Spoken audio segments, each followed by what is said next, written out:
پاکستان میں ناموس رسالت کے نام پہ صلح کلیت کی ایک ناپاک مہم چل رہی ہے، جس مہم کا ظاہری مقصد یہی ہے کہ پاکستان کے مختلف مسلک گروہوں کے کفریہ گستاخانہ عقائد کو نظر انداز کر کے مسلمان کی حیثیت سے ان کو قبول کر کے تحفظ ناموس رسالت کی تحریک کو کامیاب کیا جائے، یعنی اسلام کا دفاع اس کے پختہ اصولوں اور عقائد کے زور کی بجائے عددی قوت سے کیا جائے۔ صلح کلیت کی مہم میں شامل افراد کا نظریہ یہ ہے کہ قادیانیوں کے خلاف تمام مسالک کو متحد کر ختم نبوت اور تحفظ ناموس رسالت کا ایک مضبوط محاذ بنایا جائے۔ ہم قادیانیوں کو کافر اس لیے جانتے ہیں کہ وہ اسلام کے بنیادی عقیدے کہ محمد صلی اللہ علیہ وسلم کے بعد کوئی نبی کسی بھی حوالے یا لقب و ترکیب سے نہیں آئے گا۔ مرزا قادیانی زندیق نے چونکہ اپنے نبی ہونے کا دعویٰ کیا تھا، لہٰذا وہ اور اس کے پیروکار کافر ہیں۔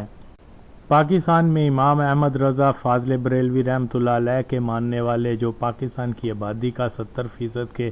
قریب ہیں، اور دیوبندی مکتبہ فکر کے اتحاد پہ آج کل بہت زور دیا جا رہا ہے، مگر امام احمد رضا رحمۃ اللہ علیہ کے مسلک حق کے ماننے والوں نے جب دیوبندیوں کی کتب سے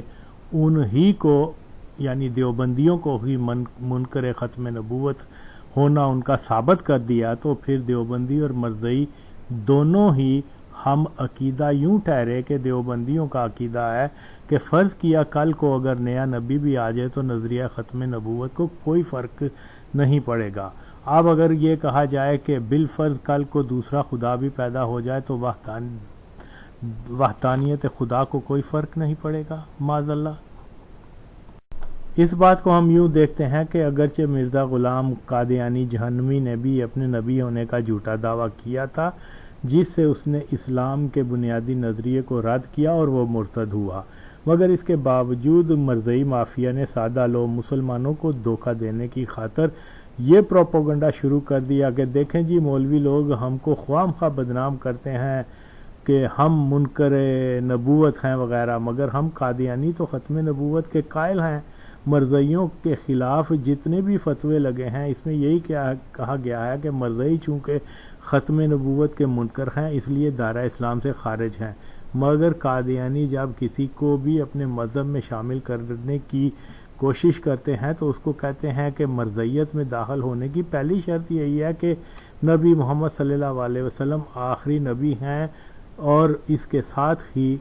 مرزئی بیعت کے حلف نامے کی پہلی سطر پڑھنے کو سناتے ہیں جس میں لکھا ہوا ہے کہ ہم ختم نبوت پہ ایمان رکھتے ہیں، مگر ان کے حلف نامے کی دوسری سطر پہ مرزا قادیانی کے نبی ہونے کا لکھا ہے، اور یہی وجہ ہے کہ پاکستان میں سربراہ اور کلیدی عہدیداروں سے جب بھی حلف لیا جاتا ہے تو اس میں جو کوئی یہ حلفیہ اقرار کرتا ہے کہ میں ختم نبوت پہ یقین رکھتا ہوں، اس کو مسلمان مان لیا جاتا ہے، جبکہ یہی حلف قادیانی افراد صدر اور وزیر اعظم، فوجی جرنیل وغیرہ لے کر جو ہے وہ ان عہدوں پہ پہنچتے آئے ہیں، اور ان کو علماء سے لے کے عام عوام تک جو ہے وہ مسلمان سمجھتے ہیں، لیکن اصل میں یہ قادیانی ہوتے ہیں۔ ضرورت اس بات کی ہے کہ حلف نامے میں مرزا غلام قادیانی کا نام لے کر جب تک اس کو کذاب و جہنمی جو کوئی نہیں کہتا اس کو مسلمان نہ مانا جائے، تو ضرورت ہے کہ حلف نامہ تبدیل کیا جائے۔ اب یہی حال دیوبندیوں کا ہے کہ جب تک وہ کسی نئے نبی کے آنے کے امکان کو رد نہیں کرتے، اللہ کی ذات میں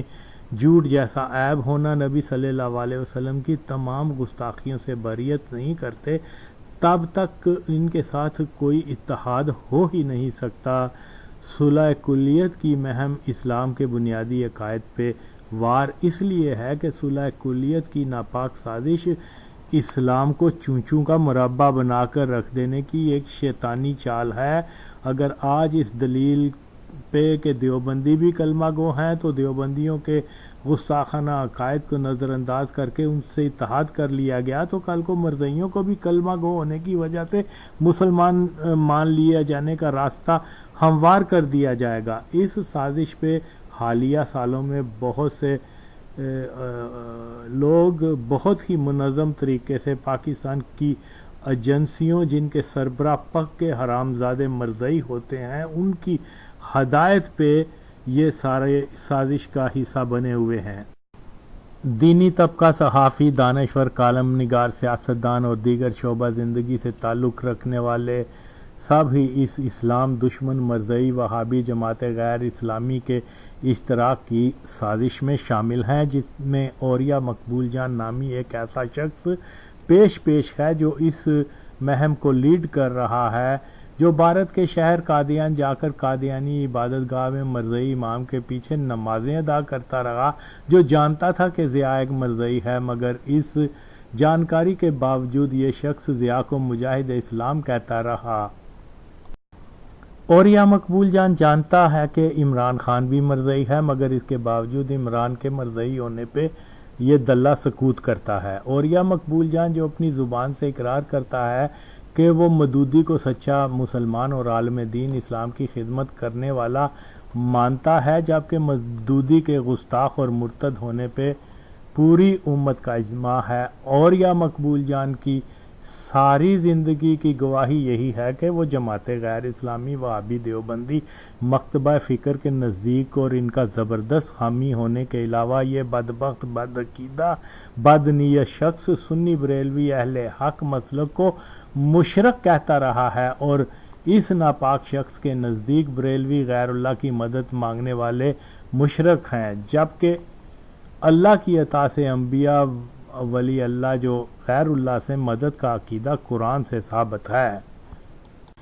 یہ بہت بڑی بدقسمتی ہے کہ جو علماء خود کو مسلک اعلیٰ حضرت کا پیروکار جانتے ہیں مگر ان کا طرز عمل مسلک اعلیٰ حضرت کے منافی ہے۔ یہ ممکن ہی نہیں کہ تحریک لبیک کے رہنماؤں کے علم میں یہ بات کبھی نہیں تھی کہ اوریہ مقبول جان نہ صرف بدعقیدہ ہے بلکہ اس داعش اور طالبان جیسے خارجیوں کا حامی، ان کے عقائد کو عین اسلام قرار دینے والا ہے، جن کے بارے میں ہمارے آقا اور مولا نبی صلی اللہ علیہ وسلم کا حکم مبارک ہے کہ یہ میری امت کا بدترین فتنہ ہے، کفار کے مددگار، مسلمان کو مشرک قرار دے، شہید کرنے والے جہاں ملے ان کو قتل کر دو۔ اور یہ اوریہ ایسے ہی طالبان اور داعش کو اسلام کے مجاہد کے طور پر بیان کرتا ہے۔ گزشتہ کچھ عرصے سے گستاخ و بدعقیدہ افراد جن میں اوریہ اور ایک کٹر دیوبندی مسلک کی CIA کی ایجنٹ عافیہ صدیقی کو اسلام کی بیٹی اور اوریہ کو اسلام کا مجاہد و عاشق رسول قرار دے کر کچھ مولویوں نے مسلک اعلیٰ حضرت سے انحراف کیا ہے۔ یہ مولوی اپنی تقاریر میں کہتے سنے جاتے رہے ہیں، ہم تو سیدھی بات کرتے ہیں، انہیں مانا انہیں جانا، اور ہم ڈائریکٹ بات کرتے ہیں، اگر مگر چوں چنانچہ ایسے ویسے کہنا ہمیں نہیں آتا، ہم تو سیدھی بات حق بات کرتے ہیں۔ مگر جب ان سے سوال کیا گیا کہ آپ دیوبندی مولوی سمیع الحق کے جنازے پہ کیوں نہیں گئے تو ان کی حق گوئی کا عالم یہ ہے کہ یہ شروع ہو گئے اگر مگر چوں چنانچہ وغیرہ کی رٹ لگا دی، جبکہ حق گو ہوتے تو کھل کر بولتے کہ بدعقیدہ کی نماز جنازہ ادا کرنے کا حکم ہی نہیں۔ تو ایسی ملاوٹ کسی مسل کے حق کی نہیں ہوتی بھائی۔ ایسے مولویوں کے اوریہ، عافیہ، طالبان جیسے خارجی کتوں کے حق میں بیانات دے کر لاکھوں سنی نوجوانوں کو گمراہ کر چکے ہیں کہ جو طالبان تحریک مکمل سلفی خارجی ہے، اس کو جہاد مانا جا رہا ہے۔ ایسے مولوی مسلک اعلیٰ حضرت کے نہیں کسی اور مسلک کو رواج دے رہے ہیں۔ اس ویڈیو میں سب سن سکتے ہیں کہ جس غلیظ اسلام دشمن اوریہ کو سچا عاشق رسول لبیک کے جلسوں میں کہا جا رہا ہے، یہ اوریہ کس گستاخانہ کرخت بلند آواز میں انتہائی بدتمیزانہ لب و لہجے میں نبی پاک صلی اللہ علیہ وسلم کو دروغہ کہنے کی ناپاک جسارت کر رہا ہے، اور یا جس قرآنی آیت کا حوالہ دے رہا ہے اس کا حوالہ یوں ہے کہ اللہ اپنے حبیب کو فرما رہا ہے، اے محبوب صلی اللہ علیہ وسلم، آپ کی یہ ذمہ داری نہیں کہ آپ ان کافروں کو مسلمان کر کے چھوڑیں، اور یہ ملا عمر لونڈے باز کا چمچہ اور یا مقبول شیطان اللہ کے محبوب جن کے اسم مبارک کا احترام کرنا، ان کا نام مبارک با ادب ہو کر لینا ایمان کا حصہ ہے، مگر یہ رنڈی کا بچہ اور یا انتہائی سخت و گستاخانہ انداز میں نبی صلی اللہ علیہ وسلم کو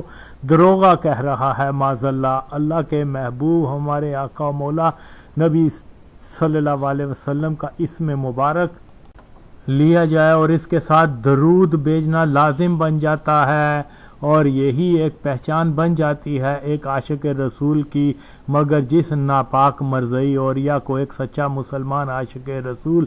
دین کے نام پر کھانے والوں اور اوریا مقبول جان میں کتنی غیرت ہے تو جناب مولوی صاحب اس کو عاشق رسول کہنے سے پہلے نبی پاک کا اسم مبارک ادب سے لینا سکھا دیتے تو بہتر ہوتا۔ وہ کنجر اوریا نبی پاک کو دروغہ کہہ کر بھی عاشق رسول مانا جائے، اور اس ناپاک کو بے نقاب کرنے پہ مجھے ہی برا کہنے والے بلوں سے نکل آئیں، تو میں ان سب سے سوال کرتا ہوں کیا ان کی غیرت ایمان کسی بھی اس نبی کو دروغہ کہنے کی جسارت کر سکتی ہے جس کا ہم کلمہ ادا کرتے ہیں؟ ایک مسلمان محمد صلی اللہ علیہ وسلم کو جب بھی پکارے گا تو اے اللہ کے محبوب کہہ کر پکارے گا، دروغہ نہیں کہہ کر پکارے گا، اور اگر اللہ اپنے نبی کو پکارے گا تو یا ایھا المزمل کہہ کر پکارے گا، اے محبوب کہہ کر پکارے گا۔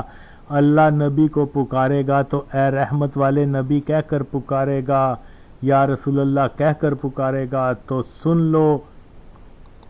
اور یا تو ہے ہی خبیث سور وہابی سے مرضی ہونے والے، اللہ ہرگز اپنی سب سے بہترین تخلیق کو اپنے محبوب کو دروغہ نہیں کہتا، بے شک تو حرامی ہے جو نبی پاک کو دروغہ کہہ کر ایک شدید ترین گستاخی کرتا ہے۔ جو لوگ تم جیسے ناپاک کو عاشق رسول کہتے ہیں اپنی بغل میں بٹھاتے ہیں، ہرگز اہل محبت اعلی حضرت کے مسلک سے تعلق نہیں ہے ان کا، یہ مسلک ہی با ادب افراد کا ہے۔ کسی بھی اوریا جیسے گستاخ رسول مدودی پیروکار سے ہاتھ ملانے تک کے یہ مسلک خلاف ہے کہ کجا ایسے ناپاک کو عاشق رسول کہہ کر اپنی محفلوں میں مدعو کیا جائے۔ بے شک اوریا نے نبی پاک صلی اللہ علیہ وسلم کی بدترین گستاخی کی ہے، اور کوئی گستاخ نبی اس قابل نہیں، اس لائق نہیں کہ اس کو کسی ناموس رسالت تحریک کا مجاہد مانا جائے۔ جو لوگ خود کو مسلمان بھی کہتے ہیں اور پھر اوریا مقبول جان کا یہ دعویٰ سن اس پہ لعنت نہیں کرتے، وہ یقینی طور پر پکے منافق ہیں۔ اس کے علاوہ سب یہ کلپ سن سکتے ہیں کہ بقول اوریا طالبان کی امریکہ پہ فتح گزشتہ 5000 سال کی تاریخ کی سب سے بڑی فتح ہے، یعنی 1400 سال قبل غزوہ بدر کی فتح کے مقابلے میں ہم جنس طالبان کی امریکہ پہ فتح زیادہ بڑی فتح ہے۔ طالبان کی امریکہ پہ فتح غزوہ خندق، غزوہ خیبر، غزوہ موتا، حنین، تبوک سے بھی بڑی فتح، اور تو اور اوریا کے مطابق ہیروئن فروش طالبان کی امریکہ پہ فتح مکہ سے بھی بڑی فتح ہے، یعنی گزشتہ 5000 سالوں میں اصل جہادی اللہ کا نبی اور اس کے صحابی نہیں بلکہ وہ طالبان ہیں جو استنجا کرنا نہیں جانتے، جو کلمہ تک درست سے بیان نہیں کر سکتے، مگر ان کثیف طالبان نے سب سے بڑی فتح پائی معاذ اللہ۔ بقول اوریا مرضی کے طالبان کی امریکہ پہ فتح گزشتہ 5000 سالوں کی سب سے بڑی فتح ہے، یعنی حضرت علی کی کفار پہ فتوحات طالبان کے مقابل ہیچ معاذ اللہ۔ حضرت عمر رضی اللہ عنہ کی اس وقت کی سپر پاور فارس پہ فتح طالبان کی امریکہ پہ فتح کے سامنے کچھ نہیں معذاللہ۔ صحابہ نے بلد شام پر فتح جو پائی تھی وہ فتح بھی طالبان کی فتح کے مقابل کوئی اہمیت نہیں رکھتی۔ جو صحابہ افریقہ تا ایشیا کو فتح کر اسلام کا جھنڈا لہراتے رہے ان کی حیثیت طالبان کی فتح کے سامنے کچھ نہیں۔ قسطنطنیہ جس کی فتح کے بارے میں ہمارے نبی پاک صلی اللہ علیہ وسلم نے بشارت دی، بقول اوریا سال ہا سال غسل نہ کرنے والے بدبودار طالبان کی فتح قسطنطنیہ سے بھی افضل معذاللہ۔ طارق بن زیاد کی اسپین پہ فتح چرس پینے والے طالبان کی امریکہ کے پہ فتح سے زیادہ بڑی فتح۔ نور الدین زنگی رحمۃ اللہ علیہ سلطان صلاح الدین ایوبی کی صلیبی افواج پہ فتح، نوخیز بچوں سے شادیاں رچانے والے طالبان کی امریکہ پہ فتح زیادہ اہم۔ تو اے کونی اور یا مقبول جان، تو خام خواہ قادیان جا کر مرزئی امام کے پیچھے نمازیں ادا کرنے چلا گیا۔ نبیوں اور صحابہ سے بڑے جہادی تو طالبان کو تو کہہ رہا ہے، تو جہاں ملا عمر کو کہتا کہ مرزا قادیان کے بعد اب تو بھی نبوت کا دعویٰ کر دے کہ اللہ نے تم کو انبیاء سے بھی بڑا جہادی بنا کر بھیجا ہے معاذاللہ۔ نقل کفر نہ باشد۔ تو جو مولوی اس ناپاک کو عاشق رسول اور اسلام سے محبت کرنے والا کہتے ہیں وہ ہی بتائیں کہ کیا دیوبندی طالبان کی فتح 5000 سال کی تاریخ میں سب سے بڑی فتح ہے کیا؟ اگرچہ سچ یہ ہے کہ امریکہ افغانستان میں طالبان کو ختم کرنے ہی نہیں آیا تھا، طالبان کے ساتھ مل کر اس خطے میں اپنے دجالی مراکز قائم کرنے آیا تھا۔ امریکی افواج افغان سرزمین سے نکل بھی جائے فرض کیا تو دجال کا نیٹ ورک وہاں اتنا مضبوط کر چکے ہیں کہ فوج وہاں رکھیں یا نہ رکھیں اس سے کوئی اثر نہیں پڑے گا۔ مگر اس ہی طالبان امریکہ نورا کشتی کو یہ کونی بچہ اور یا مقبول شیطان گزشتہ 5000 سال کی سب سے بڑی فتح قرار دے رہا ہے، سب سے بڑا جہاد کہہ رہا ہے۔ اس کو لعنتی پر لعنت بے شمار۔ لطف کی بات یہ ہے کہ اس کے باوجود کسی مسلمان نے اوریا کہ اس دعوے کے 5000 سال میں طالبان کی امریکہ پہ فتح سب سے بڑی فتح ہے، یہ سن اس کو ٹوکنے کی بجائے پھر بھی اس دلے کو اسلام مجاہد قرار دے رہے ہیں یہ لوگ۔ اب وقت ہے کہ اوریا کی سرپرستی میں جو صلح کلیت طالبانزم کا چرچا کیا جا رہا ہے اس کو مکمل طور پہ رد کیا جائے، اور جن علماء نے اوریا کو مجاہد، عاشق رسول وغیرہ کہا ہے اگر وہ مسلک اعلیٰ حضرت کے ہی ماننے والے ہیں تو فوری اوریا پہ فتویٰ لگائیں اور اس کا رد کریں۔ اوریا نے اقبال کا ایک شعر بھی پڑھا کہ جو چبھے گا کانٹا کابل میں تو ہندوستان کا ہر پیر و جواں بے تاب ہو جائے گا۔ تو اقبال صاحب کابل کو جب بھی کانٹا چبھا، مسلمانان ہند اور پھر پاکستان کا ہر پیر و جوان کابل کیا فلسطین، الجزائر، ترکی ہر جگہ اپنے مسلمانوں کی مدد کے لیے پہنچا، مگر جب پاکستان کی گردن پہ بھارت خنجر چلاتا رہا، کابل نے تو کبھی بھی مسلم امت کا جذبہ نہیں دکھایا۔ وہ تو گجرات اور کشمیر کے مسلمانوں کو شہید کرنے والے ہندوؤں کے کل بھی ساتھ تھے اور آج بھی اور مستقبل میں بھی رہیں گے۔ تو اقبال صاحب آپ کابل جا کر پھر بھی ان کی ذہنیت کو نہ پہچان سکے تو پھر اپن کا کیا دوش۔ مرزئی ہٹاؤ تحریک جو مرزئیوں، اوریا اور طالبان کی بنڈ پہ لگا رہی ہے تیر۔ مجھے کہا گیا ہے کہ تم نے فتح ضرور حاصل کرنی ہے، یہ تو پیغمبر کو بھی نہیں کہا گیا لست علیہم بمسیطر، ہم نے کوئی دروغہ بنا کے تم نے بھیجا، اپنا فرض ادا کرو۔ گفتگو کر سکتے ہو، من راہ منکم منکرا فلیغیرہ بِیدیہ، تم کو اگر طاقت رکھتے ہو تو تم اگر برائی کو دیکھتے ہو تو ہاتھ سے پکڑ کے روک دو۔ فَإِن لَمْ يَسْتَطِعْ، استطاعت نہیں رکھتے فَبِلِسَانِهِ، زبان سے روکو۔ فَإِن لَمْ يَسْتَطِعْ فَبِقَلْبِهِ، اور اگر نہیں روک سکتے ہو تو پھر دل میں بولا کہو کہ ذَلِکَ أَضْعَفُ الْإِیمَانِ، کہ یہ ایمان کا نچلا ترین طبقہ درجہ ہے۔ کیونکہ یہ بات آج کے دن ہم کشمیر کے بارے میں یہ سوچیں کہ قراردادوں سے حل ہوگا، اور کیا یہ مجھے کہا گیا ہے کہ تم نے فتح ضرور حاصل کرنی ہے؟ یہ تو پیغمبر کو بھی نہیں کہا گیا لستا علیہم بمسیطر، ہم نے کوئی دروغہ بنا کے تم نہیں بھیجا، اپنا فرض ادا کرو، گفتگو کر سکتے ہو، من راہ منکم منکرا فلیغیروا بیدہ، تم کو اگر طاقت رکھتے ہو تو تم اگر برائی کو دیکھتے ہو تو ہاتھ سے پکڑ کے روک دو، فَإِن لَمْ يَسْتَطِعْ، استطاعت نہیں رکھتے فَبِلِسَانِهِ، زبان سے روکو، فَإِن لَمْ يَسْتَطِعْ فَبِقَلْبِهِ، اور اگر نہیں روک سکتے ہو تو پھر دل میں بولا کہو کہ ذَلِكَ أَضْعَفُ الْإِيمَانِ،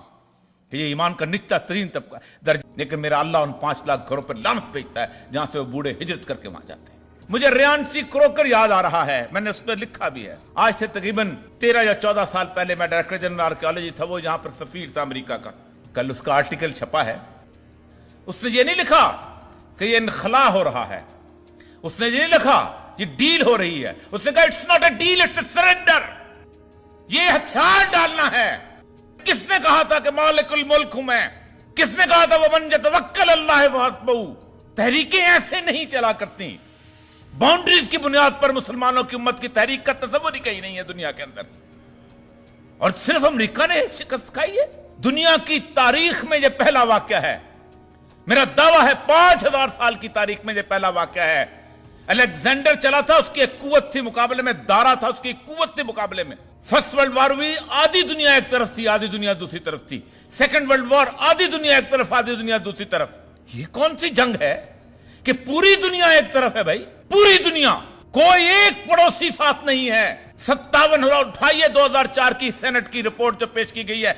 مجھے ریانسی کروکر یاد آ رہا ہے، میں نے اس پہ لکھا بھی ہے، آج سے تقریباً 13 یا 14 سال پہلے میں ڈائریکٹر جنرل آرکیالوجی تھا، وہ یہاں پر سفیر تھا امریکہ کا، کل اس کا آرٹیکل چھپا ہے، اس نے یہ نہیں لکھا کہ یہ انخلا ہو رہا ہے، اس نے یہ نہیں لکھا یہ ڈیل ہو رہی ہے، اس نے کہا it's not a deal it's a surrender, یہ ہتھیار ڈالنا ہے۔ کس نے کہا تھا کہ مالک الملک ہوں میں؟ کس نے کہا تھا وَمَن يَتَوَكَّلْ عَلَى اللَّهِ فَحَسْبُهُ؟ تحریکیں ایسے نہیں چلا کرتی، باؤنڈریز کی بنیاد پر مسلمانوں کی امت کی تحریک کا تصور ہی کہیں نہیں ہے دنیا کے اندر، اور صرف امریکہ نے شکست کھائی ہے۔ دنیا کی تاریخ میں یہ پہلا واقعہ ہے، میرا دعویٰ ہے 5000 سال کی تاریخ میں یہ پہلا واقعہ ہے۔ الیگزینڈر چلا تھا، اس کی ایک قوت تھی مقابلے میں، دارا تھا اس کی ایک قوت تھی مقابلے میں۔ فرسٹ ورلڈ وار ہوئی، آدھی دنیا ایک طرف تھی، آدھی دنیا دوسری طرف تھی۔ سیکنڈ ورلڈ وار، آدھی دنیا ایک طرف، آدھی دنیا دوسری طرف۔ یہ کون سی جنگ ہے کہ پوری دنیا ایک طرف ہے بھائی، پوری دنیا، کوئی ایک پڑوسی ساتھ نہیں ہے۔ 57 اٹھائیے 2004 کی سینٹ کی رپورٹ جو پیش کی گئی، دنیا میں ہر جگہ کے لیے جہاد ہے۔ وہ جو اقبال نے کہا تھا کہ قوت اس کو کہتے ہیں چبھے کانٹا جو کابل میں، تو ہندوستان کا ہر پیرو جمع بے تاب ہو جائے۔ وہاں ڈیفینیشن